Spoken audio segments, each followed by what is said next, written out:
that took place, most of them discarded that. It is beyond now my identity. It is a tool that I can use to bring about difference in government. Okay, so you're saying that this election saw a reawakening of the people's consciousness that actually issues of good governance lies in their hands. Exactly. Because those sensitization talked about several issues.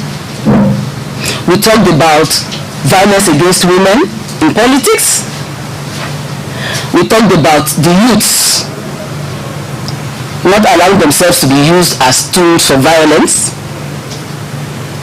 All that prompted, their consciousness to really make sure that they come out.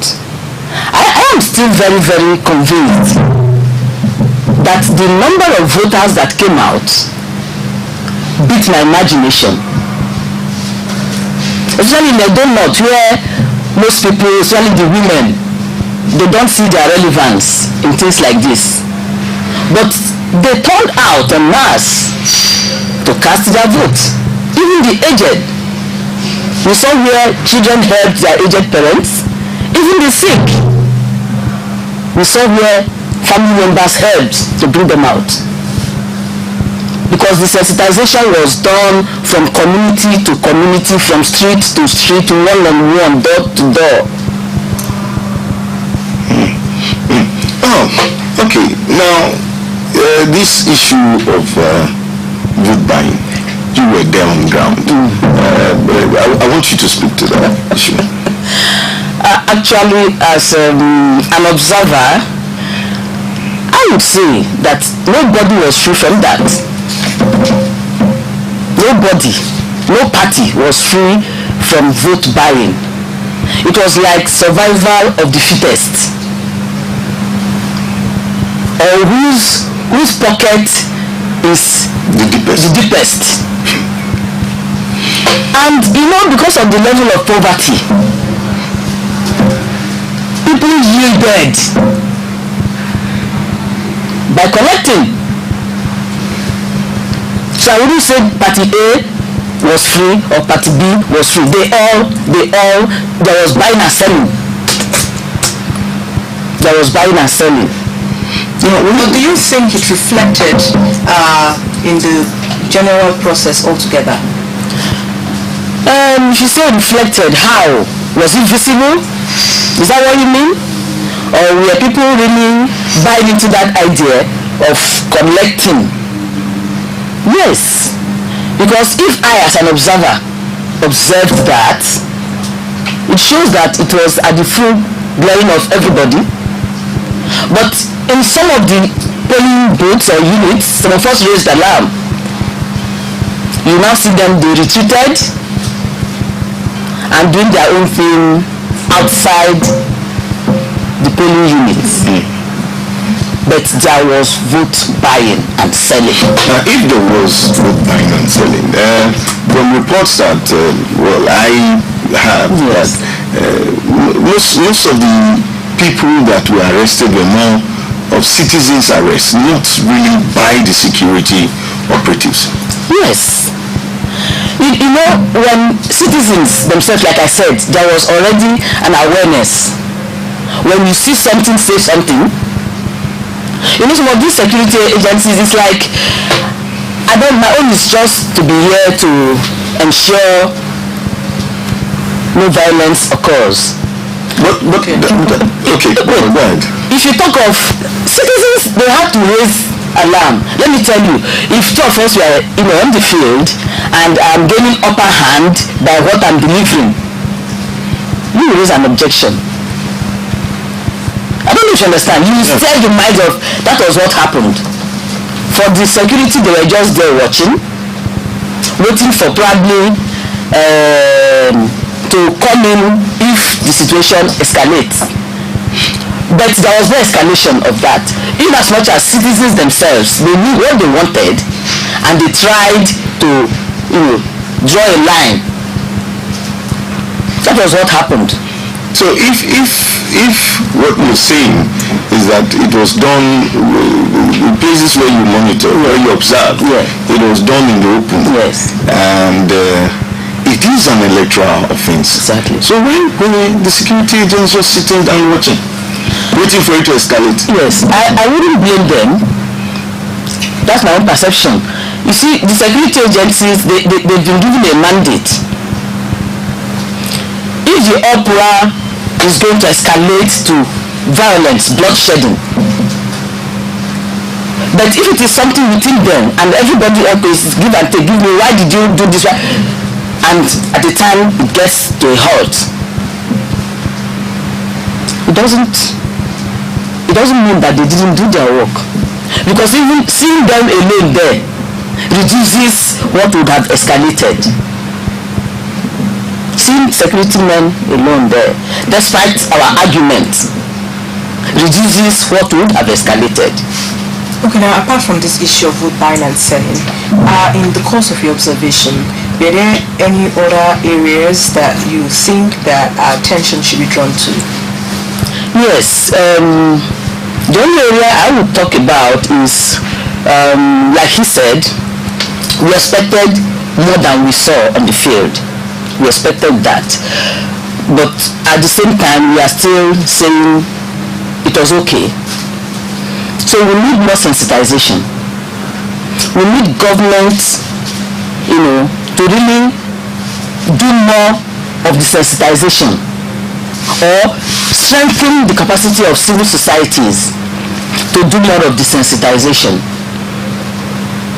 Actually, INEC tried to pick some CSOs to help them in doing sensitization, including National Orientation Agency, because we all partnered, to carry out the sensitization. Secondly, I am thinking these activities should start like 2 months to election, because everything was done like fire brigade approach. But if we had started earlier than we did, just 2 weeks to election, it's not enough to sensitize the people on whatever issue that has to do with election day. Government participation, full government participation in sensitizing the people, using all the medias available, using civil society organizations, empowering National Orientation Agency. Very, very key. You are on the field. Now, there's this area I know that a lot of people always tend to just overlook it, and that is the physically challenged persons. Were they properly taken care of in terms of voting materials and the physically challenged people turning out? Actually, the number was low. Though we cited some of them, but the number was very low, because again, for them to assess the venue, you understand, some of them use this wheelchair. I know it's not easy to wheel these chairs on grass and sandy, environment. So it's difficult for them. And some of the schools, that were used, you see, that accessibility was not really there. I think it's another area the government should really look into, actually, so that we have more of them coming out to vote, because their votes actually count. So there should be provision, making the environment, conducive for them, because they are special people, and we have large number of them. We have, for the those that has this eyesight problem, and then those that cannot speak. At the time, of course, I know, but actually the places I visited, I didn't notice this braille voting materials. Yes, I did not see that, probably because I didn't see any of them. I didn't see such people in those areas, but I know they've provided braille voting materials for this sight challenged persons. Okay, Barrister Nata, just before we let you go, can you give us a summary of your view or what you think about the election Saturday? Yeah, Actually, when I went to get my kids from INEC, an officer stopped me and was like, Madam, how you see this election? I said, well, we are still to get there. It's tomorrow. I'm here to collect my kids. I said, yes, I know. How you see them? I said, okay, I'm foreseeing a free and fair and peaceful elections. And he just smiled and said, Madam, anyway, you know I'm an officer. I said, yes, I know you're an officer and I know why you are here. But to be honest with you, you will not raise your weapons on that day. You know, we just laughed over it and I went collected the materials and I went away. I had this belief that because of the level of understanding of our people, the election was going to be free, fair, and peaceful. Because we have educated the youths, the able-bodied men and women, that you don't have to do these things you've been doing. Because one, the person you are fighting for, you can't see his family members or family members around doing what you are doing. So why not try and imbibe peace? Go out there, cast your vote and go. Even if anyone comes to you to say, see, tell the person I am not ready for that. And honestly, that works. If you compare this election, Edo State has set a pace for other states. The number of violence recorded, very minimal compared to other elections. So to me, the election was free, fair, and peaceful. All right, thank you so much. Thank you so much, Barrister Sege, for coming on Midweek Connect. Thank you for sharing your thoughts with us, your observation on election day. So we'll take a break now. When we return, we'll have our other guests on set. Midweek continues after this time. Coronavirus, also known as COVID-19, is an infectious disease that affects the respiratory system. Symptoms of coronavirus include fever, cough, shortness of breath. In more severe cases, infection can cause pneumonia or breathing difficulties. The disease can be fatal, but that's mainly among older people with pre-existing conditions. The virus is transmitted through direct contact with respiratory droplets from an infected person and by touching surfaces that are contaminated. People should maintain at least 3 feet of distance between themselves and people, especially those who are coughing, sneezing, or have a fever.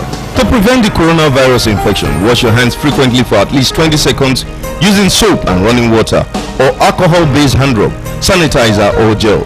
Cover your mouth and nose when coughing or sneezing. You can also cough or sneeze into your flex elbow or use a tissue, then throw it in the bin immediately. Avoid crowded areas. Anyone who shows symptoms of the disease should visit the hospital immediately. Prevention, they say, is better than cure. This message is brought to you by the Nigerian Television Authority Benin Network Center.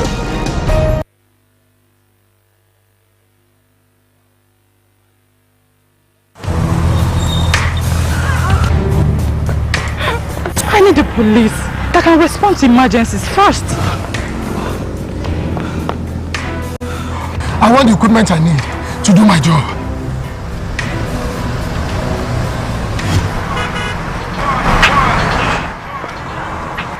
I want a police that won't harass or arrest me for no just reason. I want to be valued for my work, not feared by honest people. I want a police that won't ask me anything for the boys. I want a decent salary that is paid on time. If it happen with good laws, Proper funding, Training. And cooperation. if it happen, If it happens. If it's happening.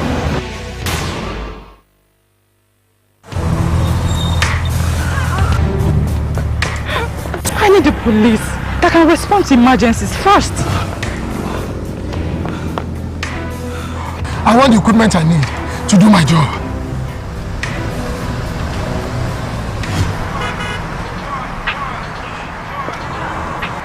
I want a police that won't harass or arrest me for no just reason. I want to be valued for my work, not feared by honest people. I want a police that won't ask me anything for the boys. I want a decent salary that is paid on time. If it happen with good laws, Proper funding, Training. And cooperation. if it happen, If it happens. If it's happening.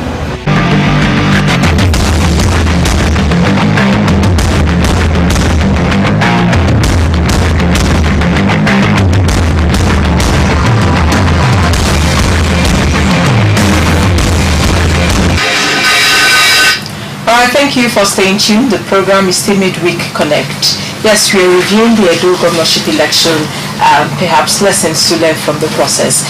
Just before we went on break, we had one of the observers during the election, Barrister Agatha Oseki, talking to us about what she saw on ground. And as we continue the program, Professor Eddie Eragwe is here with us, of course, former Dean, Faculty of Arts, University of Benin, former orator of the university, and a professor of history, international studies, and diplomacy in the institution. You're welcome, sir. Yeah, good morning. Nice to be with you again. Yes, a quick reminder that you can be a part of this program. The phone lines are open. The numbers will be displayed on your screen. You can call, ask questions, make your contributions, suggestions, and just be a part of the program. Okay. Prof, yeah, your assessment. I happen to have been part of the process by way of having gone to vote as well on that historic September 19th, 2020. I was part of it. And then secondly, I was also privileged to have had to be part of those that were analyzing and getting reports from the field while the elections were on, and also still in the studios when the results were finally announced. The other, I would say with humility, privilege I've had over the years has been that I've been one of the major resource persons for the civil society groups and even some of the governmental agencies such as NOAA in trying to sensitize and mobilize the people in terms of the essence of our democracy. This particular exercise that took place in our state on the 19th of September is one that we can proudly say to a large extent goes with what we have been expecting democratic electoral processes to be like. And that is that we must situate what is the essence of elections. The fact is that democracy is based on the fact that the people from amongst themselves decide to give resources and powers that belong to the common people, to everybody, for those people to exercise them for their benefit. And is that process, how do we now get those people? As against the traditional monarchical systems, for example, where it is that the traditional ruler is picked by laid out procedure, but not by everybody, so to speak. In this particular case, there is the process whereby the citizens are enfranchised. What do we mean by that? Is that there is the age limit that is given, minimum, where people are qualified to participate in that selection of those that will govern them. For you to qualify to do that, you have to be registered. And that is why we have those, and we're talking now about having a card. What it means, and we have told people before, is that you can be a 60-year-old man, 80-year-old man, if you fail to go and register when you were 18, or because age 18 is what we are still using in our country today, if you don't register on the day of the elections that like we witnessed on the 19th, you will be at home. And younger people, those you say are my boys, will be the ones mandated to now cast a vote to select those that will be in place. So to that extent, there is that by the time the mandate is given, those that have it, that have won it, know that they are holding the mandate on the trust of the people. And there is constitution that has told them these and these are what you are supposed to do, what we call the directive principles of state policy, which is you must provide security for your people, you must provide for their welfare, education, health, security, that is food, employment, and things of that nature. Now, what did we see on the 19th? There was a build-up, and that build-up was that within the electoral system, you can't just come and say, I want to be a governor, for example. You must belong to a political party. A political party, for now, is the one that can give you that ticket to say, represent us. And as it turned out in Edo State, in this election we had, there were 14 such parties, 14 such candidates that participated. But we must recognize, just as the results have also shown, that there were two major frontrunners, two major political parties. What is the joy about what transpired in the elections of 19th September? It is that the people, to a very large extent, it cannot be 100%, were given the freedom, the right atmosphere to exercise their franchise. And the jubilations and things that we are seeing, we believe there's a correlation between the fact that the people believe that what they did that day is what has been reflected in results that have been given out. And the celebrations that we're having is that before the elections itself, there was palpable fear, anxiety amongst the people as to whether we're going to be able to have a peaceful, free and fair election, especially taking it from antecedents of what has been happening in that parts of the country. And the beauty of it all is that today, globally, international observers, national observers, local observers, and we, the street observers, are almost unanimous that what happened on 19th is one that was credible, one that we are proud of, one that can make Edo State people beat their chest to say, yes, Edo State is actually the heartbeat of Nigeria. Okay, Prof, in all of these commendations, you agree with me that there were reports of some issues like the use of the card readers, smart card readers. You had in some instances where it was slow, some it was apparently not working. Do you think that just as INEC improved on its technology to view results even before they are finally announced, do you think that it's time we move away from this issue of card readers not working or too slow and all of that? And what I will quickly say in this regard is that we actually are pursuing ideas. Hello, good morning. Good morning, Poma Nagata. Thank you very much. Good morning. Please, what's your name and where are you calling from? Hello. Hello, yes, good morning. Can hear you. Your name and where you're calling from, please. My name is Sonny. Okay, Sonny. Yeah, from airport. From airport road, yes, Sonny. Welcome, thank you. So let's first of all, you're not going to return my recharge card. You picked my call 3 times. You didn't let me through, so I missed that. Okay, so I'd like to thank Mrs. Agatha, I think Oseke. Yes. And Professor Biarabi. Because of him, I follow him through all this program. Even while I was in the field, I listened to him. Okay. And I want to praise that woman that came first. Is that though she was in my center, all that she talked about, whether buying, whether selling, even the mindset or the way the security psychiatrist was correct. I was just wondering if she was in my center. And Professor Biarabi will tell you that he is very concerned about the end process and as well as the process that leads to the end. If you look at as a Christian, you cannot say that there is small sin. Sin is sin. And if you look at it, I'm not an expert in law. There is nothing like a small crime. Crime is crime. So this is the aspect I want to people like Edward who has been very outstanding in his quest for good governance and education. I've been following up for over 10 years. You know, I don't miss it. Sometimes when I want to do, when I want to pray, I wait for him to think before I go to what I want to do. I want him to carry on with this program, especially because of going forward. Yeah. Okay. You see, I cannot adjust the election as free and fair, especially when the highest bidder got the day. You know, the Mrs. Agatha Oseke said about the poverty. Some of us have lost our job about 12 years ago. Some of us have been privileged to get a job, whether private or public. All we needed to do was to reduce our age. Because we didn't do that, we were not given the job. We are still here, we have not gone into armed robbery. The idea where somebody goes to the seat, he says, I want to vote for party A. Let party B money bigger. Because of that one you change your mindset. I don't think that is right.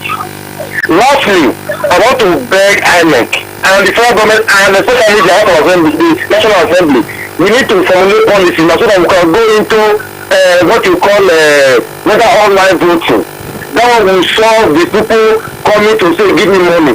That shows that you can say you have to vote and actually ensure that the vote can. What we'll be looking at right now is experts who will help us ensure that cyber crime does not also sabotage the will of the people. Outside that one, because that's the only way. If you look at what happened, if you actually felt very bad, you saw a group who actually won their party to win, but they were twisting the hand of the people that you don't have a choice. You vote for us or we'll beat you in our area because it's a family affair. So I saw that kind of thing, even though there was no fight, that there was actually a discrepancy in the process. I want I need to look at that aspect, and I thank you last week for what people did. I want to hope that NTA will continue. Don't bring us back and teach the younger television station to do better than what we are doing and follow suit. Thank you and good morning and God bless you. Thank you very much, Sonny. So I think that's one of your unofficial resource persons. Yes. He did very well. He has so much been following you. Yes. Part of what he talked about was, I think, the question that Agatha ended up not functioning. But what we got eventually was that there were delays. And when there were delays and there were complaints, such card readers were replaced. And eventually, I believe there is what INEC has said over the years. Once you have arrived at the polling unit, and that is before the close of the time, which was that day 2:30, is that you will be allowed to vote. So that yes, there will be anything that is good, we definitely call for sacrifice. And when that day to vote, and there were people, our own governor that emerged eventually, to show example, he was not happy with it. Stayed for close to an hour. Executive kind of people, before we just call, be the first to go and vote, well, we don't care. But sometimes the way to really lead the people is to feel what they are feeling. And he expressed it. And later, which was part of the great synergy that was going on among those that were running the whole show, was that Professor Mahmoud Yakubu immediately responded and said that those issues we are addressing them. And they were actually addressed. The other contentious issue about vote buying is that it's a very contentious one. And we must first of all start celebrating that we have been given the right to express ourselves by way of the voting. It is now individual choices that come up here as to will you sell your conscience or your conviction because of the money you have been given. And I have said it somewhere before now, that sometimes there is even coincidence of interest between that for example, have resolved I'm voting for party A, I get there, the party A that I said I was going for gives me something. So maybe we cannot really say that all those that collected money were induced to change their position. And that will be erroneous, because the impression will be created to you that maybe the party that won, it was because he spent more money. No. It is that there were people, I got to that vote, nobody, that is my polling unit, nobody came to me. My daughter, a doctor, followed me there, nobody came to her to offer. But there are people that even come to those areas and are looking for money for those that are selling, or those that are paying. So you have to have the conviction, and that is where, as mentioned earlier by Barrister Agatha, in between elections, we point out to people the implications of when you go and sell your vote, and at the end you are receiving bad governance. Hello, we can hear you.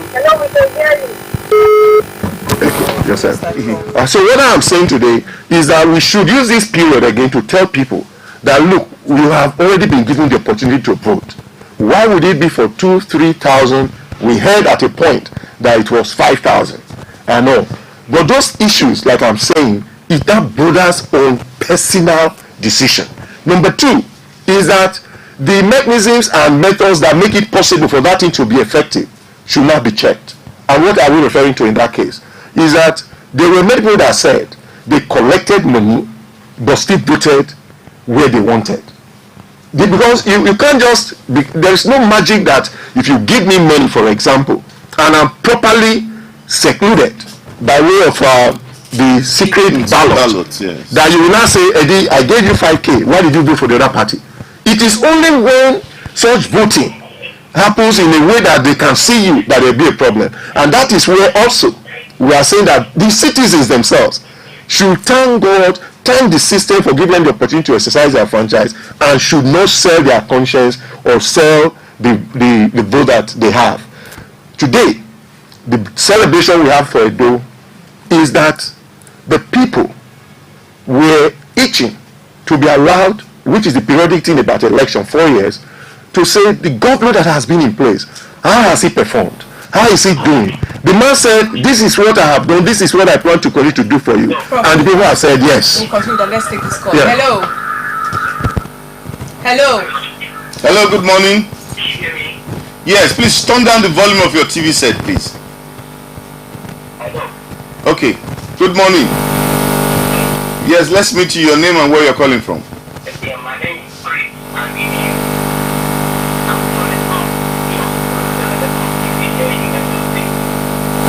Okay, Chris, go ahead. Yeah, I'm following your program, and I just want to thank Professor Gerard for the point that he made. Yes. That there is need for us to conscientize our people. In my polling unit, for instance, where I voted on Saturday, I was shocked that some persons actually came to look for money to pay their votes. Yes. And one of them was when he was told that there was no money, he was disappointed. Yes. Why did I come here? You know, and I was just wondering that we have a long way to go in this country. We need to tell our people to do the right thing. You know, people these days, they leave their house with the hope that they are going to collect money at the voting center, even when there is no money to be shared. In my unit, there was no money was shared. But people were disappointed that in the past they used to come and collect money.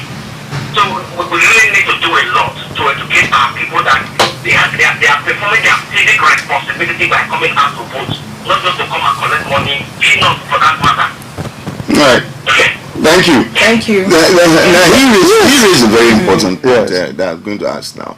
Do you think the voter education was enough?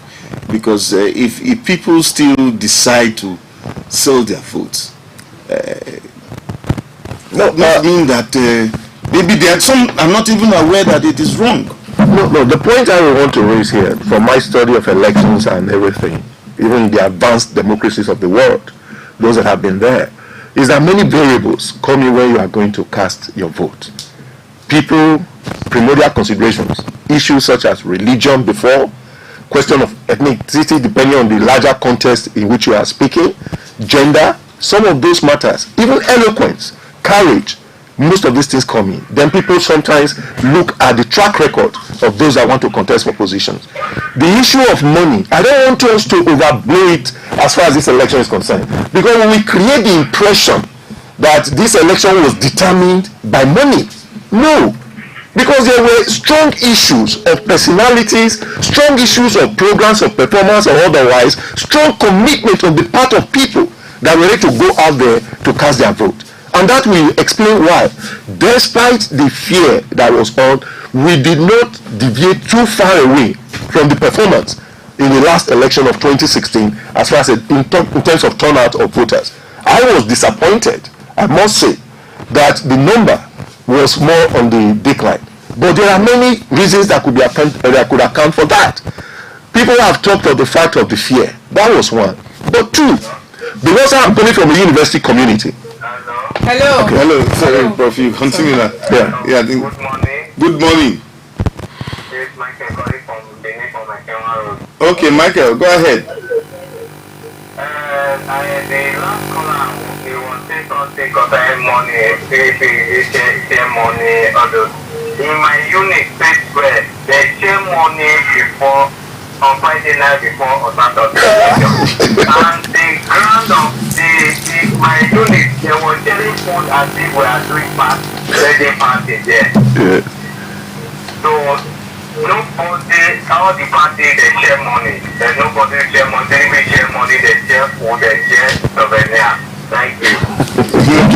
Okay. So the plea I was making is that in trying to review this election, please, Edo people, please, Nigerians, let us appreciate that in this election that has taken place, the electoral umpire, that is INEC, people are not complaining this time that INEC officials compromised in terms of doing their job. Thank God, people are not complaining that security personnel compromised as far as their conduct was concerned. The fear that, federal might and many other things will come into play. We see today that the governor that won, that is the candidate that won, has thanked Mr. President for the role he played as an unbiased head of, that is president of our country. We must appreciate that. We must appreciate the Oba of Benin and other religious leaders that were calling for peaceful elections, that came in and showed high level of impartiality on this matter, because, and I think that's a lesson from this election, I felt disappointed at a point where every day you were hearing that social traditional ruler has endorsed, social traditional ruler has given a chieftaincy title and all of that, they should know that, like a judge who has a responsibility to be fair to everybody, and knowing that they are leading people that have a right to have their partisan disposition, they should not come out to start saying, for example, community like this is endorsing the candidate, because it can have implications. We are praying that our great governor, who is a man that is fair, will have that mind not to carry any grudges against any group, community and all, as a result of what transpired during this getting to this election. Because it got to a point, you will now hear this social chief, this one has given this, and it's like, how is it that is during the election you are conferring chieftaincy titles? Why didn't you do it before then? Why didn't you wait for until after the elections? But the great revered majesty Oba showed what it should be like. And of course, we must today continue to say that the way Nigeria can progress in our elections, that was what we celebrated in 2015, is that those that have been given the responsibility to decide, to get Nigerians to decide who they want to vote for, should remain fair, should remain impartial, and allow the people to decide. And when it so happens, whatever happens after that, the citizen will say, these are the people we voted for, so that we don't miss this opportunity. Okay. Please. Sorry, I've not been lecturing for a long time.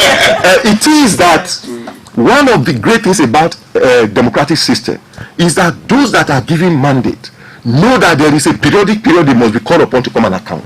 If you do well, the people will say thank you and give and renew your mandate. I think that was one of the great things that happened in Edo State on September 19, 2020. One of the things that we noticed during this September 19, 2020 election was voting and accreditation was being done simultaneously, and then the counting of votes on that immediately, and then the whole thing of putting it on the portal straight away. The election results. One great thing that happened.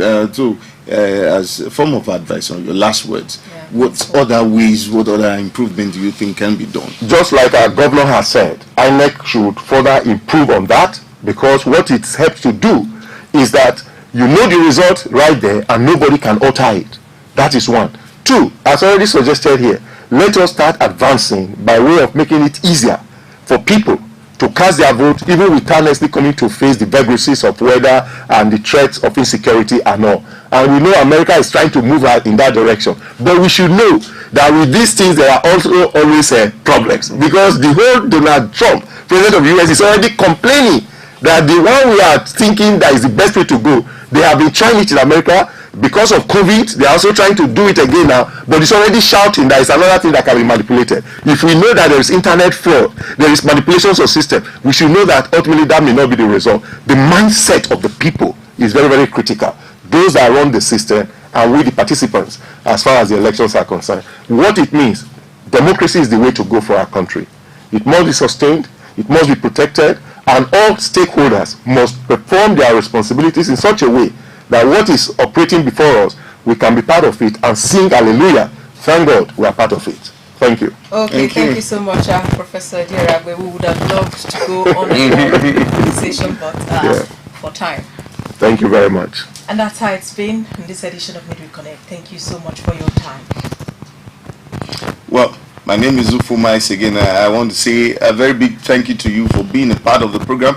Join us again 9 a.m. Wednesday next week for a fresh episode of the program Midweek Connect. And don't forget, please, please, please be safe.